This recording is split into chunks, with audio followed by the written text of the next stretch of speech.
Hai teman-teman, saya Mutia Zulfayanis dengan NIM 19017019 akan mempresentasikan hasil mind map saya tentang angkatan 1966. Yang pertama yaitu sejarah lahirnya angkatan 1966. Angkatan ini ditandai dengan terbitnya majalah sastra Horizon. Semangat avant-garde sangat menonjol pada angkatan ini. Banyak karya sastra pada angkatan ini yang sangat beragam dalam aliran sastra. Munculnya karya sastra aliran beraliran surrealistik, arus kesadaran, arketip, dan absurd. Penerbit Pustaka Jaya sangat banyak membantu dalam menerbitkannya karya sastra pada masa ini.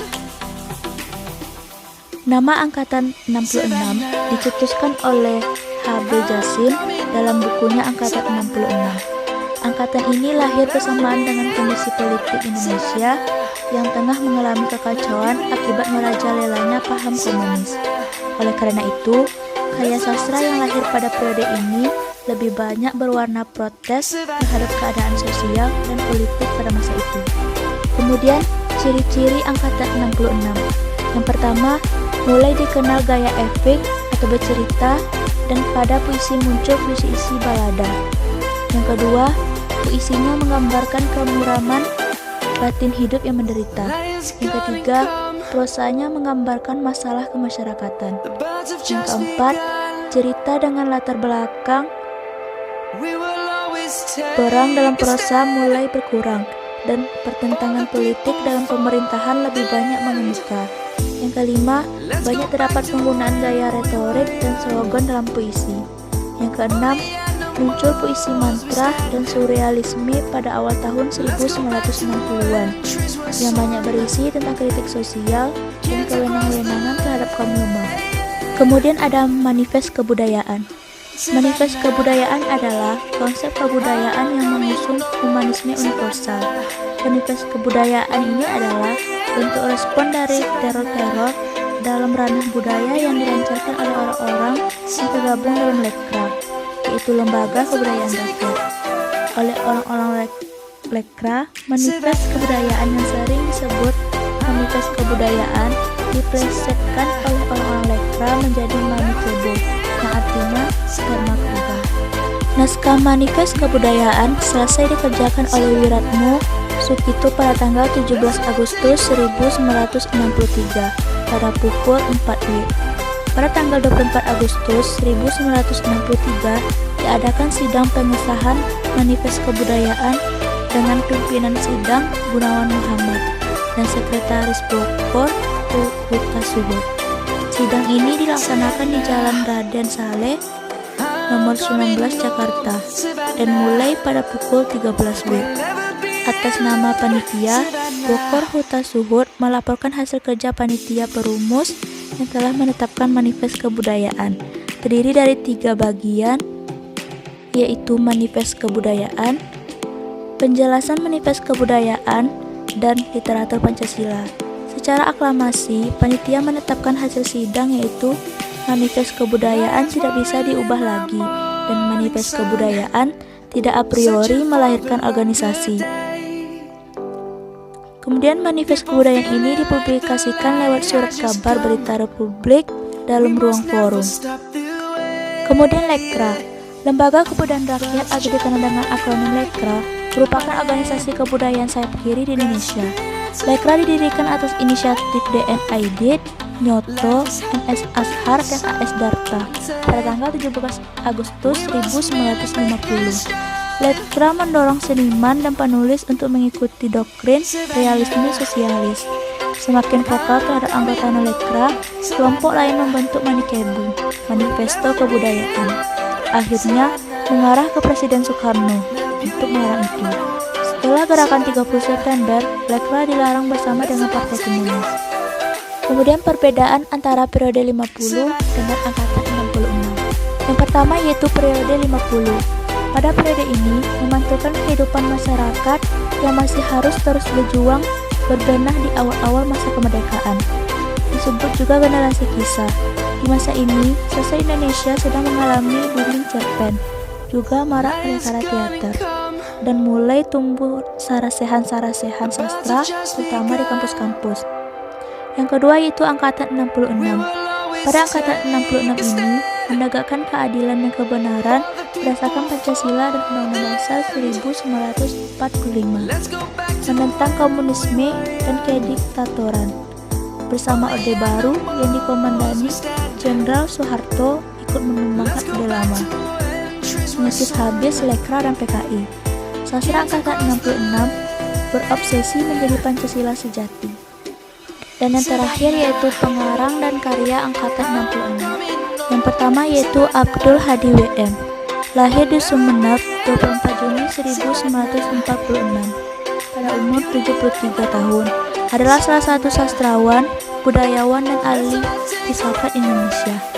Ia dikenal melalui karya-karyanya yang bernafaskan sufistik, penelitiannya dalam bidang kesusastraan Melayu Nusantara, dan pandangan-pandangannya tentang Islam dan pluralisme.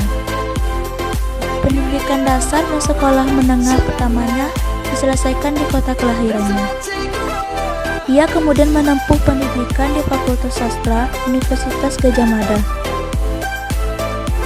di daerah Yogyakarta hingga tingkat sarjana muda, lalu pindah ke studi filsafat barat di universitas yang sama hingga tingkat doktoral, namun tidak diselesaikannya.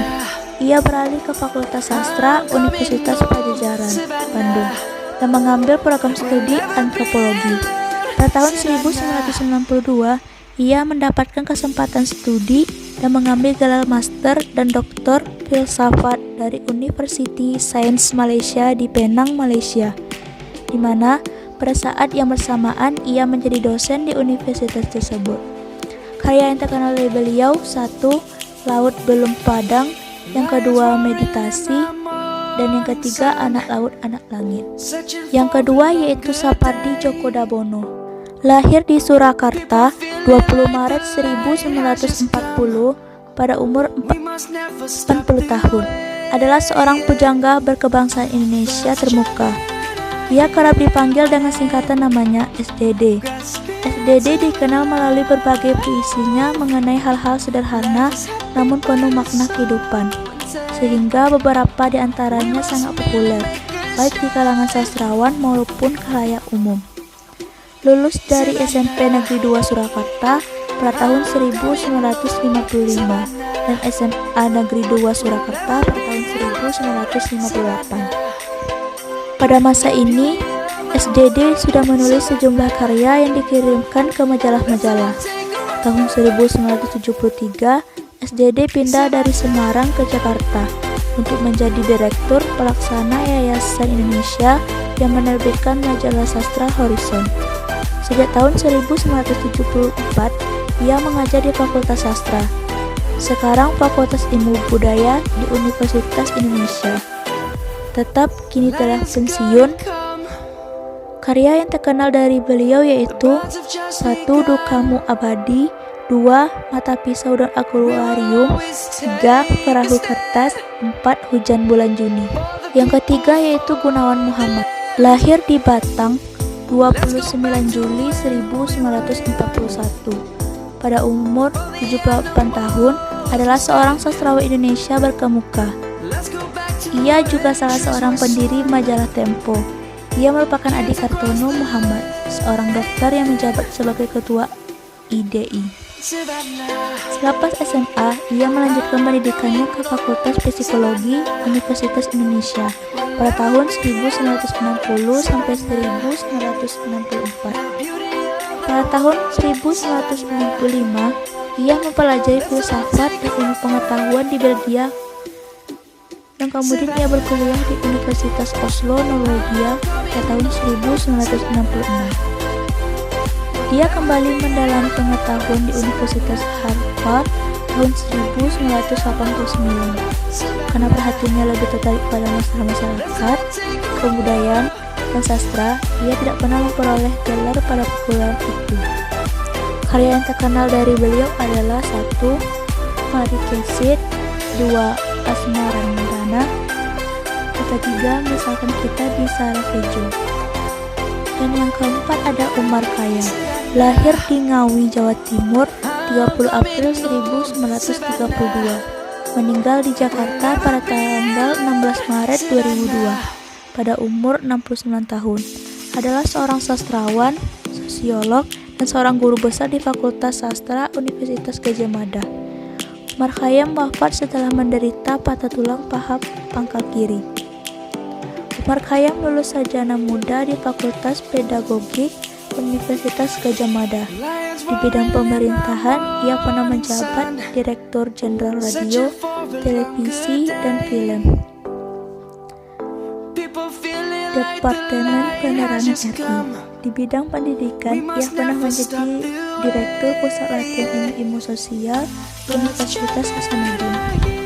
Di bidang budaya, ia pernah menjadi anggota penyantun penasihat majalah Harrison.